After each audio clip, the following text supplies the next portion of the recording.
নমস্কার, আমি সর্বরী রুদ্র। আমার চ্যানেল ভবঘুরে আজ আমি ঘুরতে ঘুরতে চলে এসেছি পূর্ব বর্ধমান জেলার মন্তেশ্বর থানার শুষ্ণ গ্রামে তারা কালী মায়ের মন্দিরে। চলুন তারাক্ষা মায়ের মন্দির চলুন দর্শন করে আসি।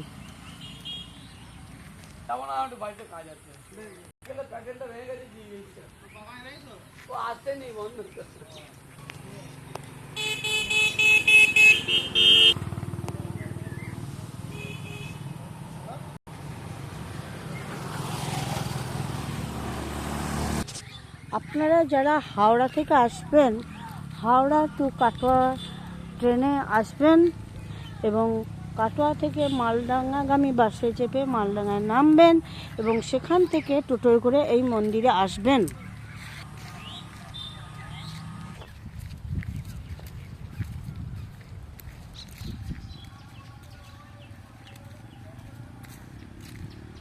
চারিদিকে সবুজ, দুদিকে সবুজ ধানের ক্ষেতের মাঝ দিয়ে রাস্তা আমরা হেঁটে যাচ্ছি।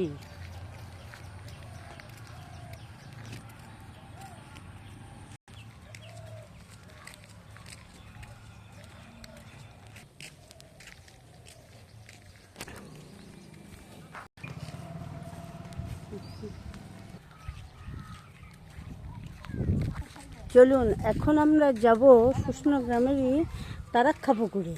চলুন আপনাদের নিয়ে যাই, তারপর বলবো। এটা গঠন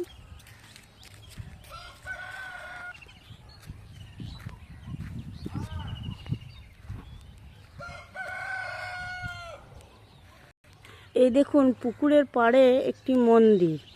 এখানে জ্যৈষ্ঠ মাসের চম্পক চতুর্দশীতে তারামা ওনার মন্দির থেকে এখানে আসেন, সেদিন উৎসব হয়।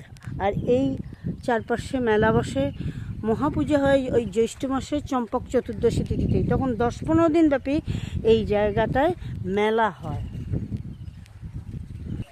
চলুন এবার তারাক্ষা পুকুর দেখাই এবং আপনাদেরকে মায়ের ঘাটও দেখাই। মায়ের পুকুর, মায়ের ঘাট দেখাই। চলুন। এই দেখুন, এইটি তারাক্ষা পুকুর, মায়ের পুকুর, 80 বিঘা জলকর। আর এই দেখুন, এটাই মায়ের ঘাট।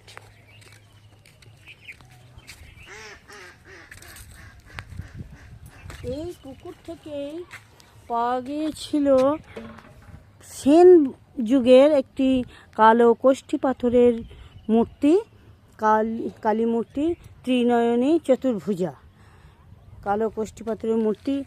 এটি তারাক্ষা নামে এখানে পূজিত হন, তারামা নামে প্রসিদ্ধি লাভ করেছেন। চোখের যে কোনো সমস্যার এখানে এলে মায়ের স্নান জলে ভালো হয়ে যায়। অনেকে ধর্নাও দেন চোখের রোগ নিরাময়ের জন্য।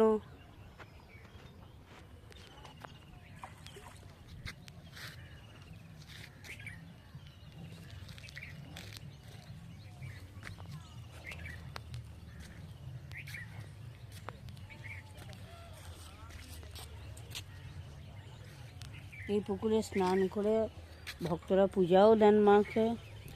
ওই দেখুন, দূরে দেখা যাচ্ছে মায়ের মন্দিরের চূড়া। চলুন আমরা এবার মায়ের মন্দিরের উদ্দেশ্যে যাই।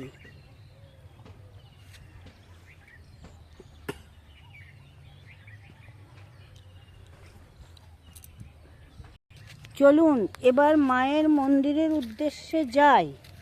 যেতে যেতে কিছু কথা আপনাদের জানাই। বর্ধমান মহারাজা তেজচন্দ্র বাহাদুর বা তেজচন্দ্র মহতাব এই মায়ের নিত্য পূজার জন্য 252 বিঘা সম্পত্তি দান করেছিলেন। শোনা যায় তিনি মহাপূজার সময় হাতির পিঠে চেপে এখানে আসতেন। আজও তাঁর বংশধর প্রণয়চাঁদ মহতাবের নামে মহাপূজার সময় সাম্মানিকভাবে সংকল্প করা হয়। আগে এখানে এই মায়ের মন্দিরে মাগুর মাছ বলি হতো, কিন্তু এখন আর হয় না। এখন পাঁঠা এবং মহিষ বলি হয়। আর যে কোনো দিনই ভক্তরা মায়ের মানতের পূজা দিতে পারেন। মানতের পূজা অবশ্য এদের বিধিনিষেধ আছে যে ওই চুন, সোনা ও রূপার চোখ আর 5টি ফল, মিষ্টি আর একটা পাঁঠা দিতে হয়। চলুন এবার মায়ের মন্দির যাই।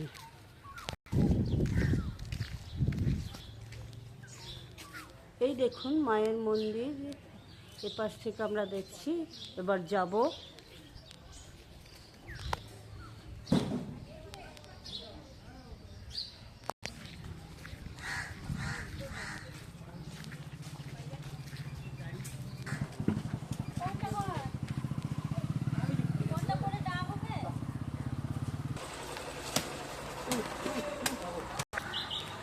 মা এই মন্দির থেকে চম্পক চতুর্দশী অর্থাৎ জ্যৈষ্ঠ মাসের শুক্ল চতুর্দশীতে ওই পুকুরের পাড়ে মন্দিরে যান এবং গ্রাম পরিক্রমা করে যান। তখন মহিষ বলি হয়। তার আগে পর্যন্ত গ্রামে অরন্ধন চলে।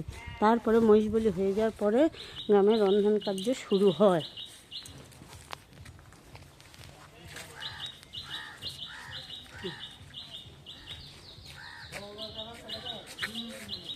মায়ের মন্দিরে প্রবেশের এটাই প্রধান গেট। চলুন আমরা প্রবেশ করি।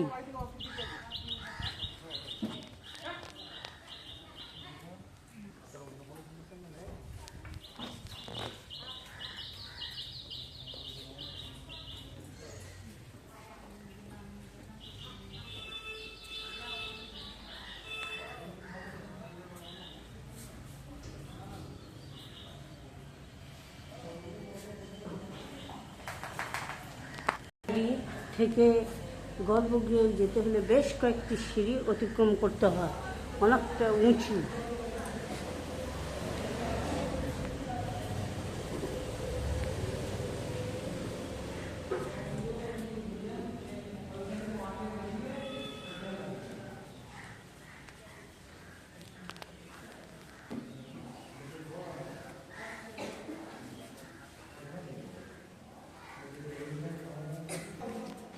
গর্ভগৃহে মা পঞ্চমুণ্ডির আসনের উপর বিরাজ করছেন। মূর্তিটি কালো কোষ্ঠী পাথরের, ত্রিনয়নী চতুর্ভুজা। আর শোনা যায় এখানে তারা নামের এক সাধক এই পঞ্চমুণ্ডির আসনে বসেই মায়ের পূজা করতেন। হ্যাঁ, মূর্তি কালো কোষ্ঠী পাথরের। হ্যাঁ, ঠিক আছে। মা মানে আপনার কত উপরে বসে আছেন, ওনার দুপাশে জয়া বিজয়া না খড়গ সব আছে, সব কিছু আছে। চার হাত আছে ওনার। চতুর্ভুজা। হ্যাঁ, চতুর্ভুজা। যখন এখানে পুজো হবে তখন যখন খোলা হবে তখন স্নান করবে, এখানে আপনি দেখতে পাবেন, তখন আরো ভালো বুঝতে যাবেন। ঠিক আছে। আর উপরে জয়া বিজয়া, নিচে ব্রহ্মা বিষ্ণু, আর মাঝখানে মা কোলে করে নিয়ে আছেন মহাদেবকে, স্তনপান করাচ্ছেন। এই হলো মায়ের রূপ। এর খুললে তখন আরো ভালো করে বুঝতে পারবেন, কোনো অসুবিধা নেই। সেটা জানি না কবে থেকে প্রতিষ্ঠিত জানেন না, কেউ জানে না, কিন্তু যেটা আমরা সবারই আমাদের পূর্বপুরুষ থেকে শুনছি, তাতে 1200 থেকে 1400 বছর আগেতে একজন সাধক এসেছিল। তিনি এখানে সাধনা করেছিলেন, তারা বলে তার নাম। সেই তারা নামেই তারামা হয়েছে। এবং তিনি এই মূর্তি, ওই একটি বড় দিঘি আছে মায়ের, একটা বিরাট দিঘি, ওখানে দেখতে গেলেন তো, ওই দিঘি থেকে মাকে তখন নিয়ে আসা হয়। উনি স্বপ্নাদেশ দেন। তখনকার দিনে আমাদের যারা পুরোহিত ছিলেন তাদের স্বপ্নাদেশ দেন যে আমি এখানে আছি, আমাকে তোমরা এখান থেকে নিয়ে যাও, দিয়ে তোমরা ঠিকঠাক করে মা আমাকে পুজো করো। বুঝতে পেরেছেন? সেই থেকে মা এইখানে। আর বছরে আমাদের মহাপুজো হয় জ্যৈষ্ঠ চতুর্দশী, যেটা আমি বললেন, চতুর্দশী দিনই মহাপুজো, তারপর দিন বাস পুজো। সেদিনে মা আবার আমাদের পুরো গ্রাম প্রদক্ষিণ করেন, একদিনই বছরে করেন। এবং অনেক জায়গায় র আছে, মানে যেখানে গিয়ে মা সেখানে গিয়ে নামায় মাকে, সেখান থেকে সবাই পুজো করে আর কি। গ্রামের যার যা র আছে সে নিয়ে গিয়ে সেইখানে পুজো করায় মাকে। তারপরে মা পুজো করার পরে লাস্টে যখন সব কিছু হয়ে যায় তখন উনি ওই 3টে, 3:30, 4টের মধ্যে এসে উনি আবার নিজের আগুনে বসে যান। আর যেদিন মহাপুজো হয় সেদিন ওইখানে যে মন্দির একটা আছে, আচ্ছা। ওই মন্দিরে গিয়ে আমাদের পুজো হয়, একটা পুজো হয়। এখানে একটা পুজো হয় মহাপুজো, তারপরে ওখানে পুজো হয়। তারপরে ওখানে মেষ বলি, মোষ বলি, শাক শাক শাক মানে সবই। কোনো ব্যাপার নেই। ওই গোটা ওই যে পুকুরটা দেখছেন, ওর চারিপাশে সমস্ত বিভিন্ন জায়গায় ওই দুটো দিন উৎসবটা হয়। ওই ওই উৎসবটা প্রায় 7 দিন ধরে থাকে, কিন্তু 3 দিন ধরে শুরু হয় উপোস পুজো, বাস পুজো। আর তার আগের দিন হচ্ছে সংযম, মানে 4 দিন থেকে শুরু হচ্ছে। প্রথম দিন সংযম, তারপর দিন উপোস, তারপর দিন পুজো, তারপর দিন বাস পুজো, আর তারপর দিন তেজ পুজো। এই কদিন খুব মহা সমারোহে এখানে সব কিছু হয়। আচ্ছা, আর যারা চোখের অসুখ নিরাময়ের জন্য ধর্ণা দেয়, কোথায় দেয়? এই গর্ভগৃহে, এইখানেই দেবে, এই বারান্দায়। বারান্দায়। তার জন্য আমরা প্রোটেকশন নেবো, প্রোটেকশন নেওয়ার কোনো ব্যাপারই নেই। এখানে সব কিছুই আছে। আমাদের 10টার পরে এখানে পুলিশ পিকেটিংয়ে হয়ে যায়, সব কিছু থাকে, চারদিকে সবাই ডিউটি করে, কোনো প্রবলেম এখানে নেই। আপনার নামটা বলে দিন। আমার নাম সুব্রত চ্যাটার্জি। আপনি এখানকার সেবায়িত তো? আমি এখানকার সেবায়িত। আমার নাম সুব্রত চ্যাটার্জি। আর এখানে বোধহয় মন্দির পরিচালনার জন্য একটা কমিটি আছে। কমিটির মধ্যে আমি প্রথম ছিলাম এখানকার, প্রথম যে আমাদের কমিটি করি তার আমি সভাপতি ছিলাম, মানে প্রেসিডেন্ট। তারপরে আমার এখন আমি রিটায়ার করেছি, তো আমি যখন দেখছি যে তাহলে আমি তো আছেই, তার ছাড়াও আমার যারা নিচে যারা আছে তাদের দিকে আমি ওদের বলছি তোরা সব কর, আমরা তো আছি, আমরা সব কিছু বর্তমানে যে মহারাজা তেজচন্দ্র বাহাদুর, উনি 252 বিঘা সম্পত্তি দান করেছিলেন। একদম। কি করে জানলেন আপনি এটা? তা দারুণ তো, দারুণ। এটা বলুন আমাকে। ওনার অতীত এখনো চলে, ওনার খরচে ওনার পুজো প্রথম হবে ওই দিনে, এখনো তো প্রণয়চাঁদ মহাতাবের নামে ওই সম্মানী নামে ভাবে যেদিনে আমাদের সংকল্প হয়। মহাপুজো, ওনার নামে প্রথম সংকল্প হবে। তা বুঝলেন? 12 মাস কার নামে সংকল্প হয়? পারো আমাদের এমনি মায়ের এমনি প্লাস ওই যে পুজো করে বা যার পালি পড়ে তার নামে হয়। বা আপনারা যদি কেউ বলেন যে আমার নামে সংকল্প করুন, একটা যৎ কিঞ্চিত দক্ষিণা দিলে তো পূর্ণ ইয়ে হয় না, পূর্ণ হয় না, সেইটা দিয়ে আমরা সেটাও করে দিই। আচ্ছা, আর তা নইলে মহাপুজোর দিন প্রণয়চাঁদ মহাতাব। হ্যাঁ।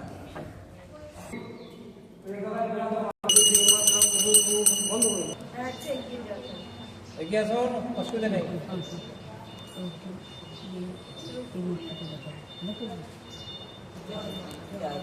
এটা ওপর থেকে যেন পুরোটাই আসে। আপনারা তারামাকে দর্শন করুন।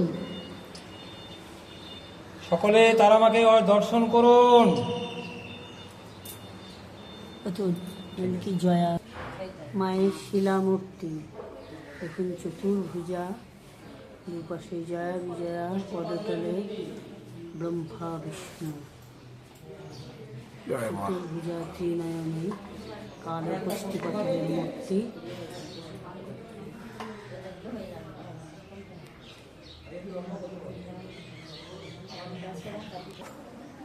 এই গর্ভগৃহে আছে গজলক্ষ্মী মূর্তি। চলো, এরকম এই গর্ভগৃহে মায়ের মূর্তির পিছনে আছে গজলক্ষ্মীর মূর্তি, কালো কষ্টি পাথরের মূর্তি। আপনারা দর্শন করুন। এটা কি জানেন তো?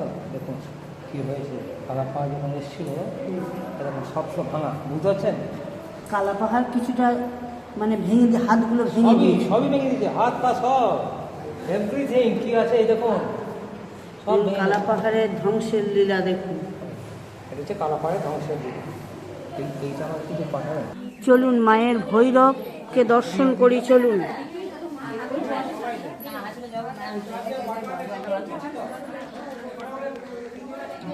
এখানে চোখের সব রোগের নিরাময়ের জন্য হিন্দু, মুসলিম, জৈন, খ্রিস্টান সবাই এখানে আসেন, সব জাতি এখানে আসেন, মায়ের কাছে প্রার্থনা করেন এবং মায়ের কৃপায় চোখের সব রোগ সেরেও যায়।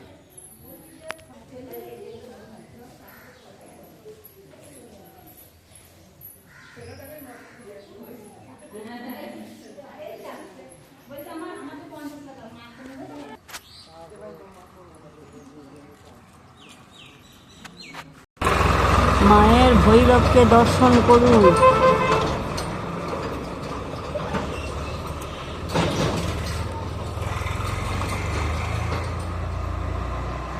এখানে আরেকটি শিব মন্দির দেখুন, কি সুন্দর টেরাকোটার কাজ, আপনারা লক্ষ্য করুন। এটা দেখুন কি সুন্দর।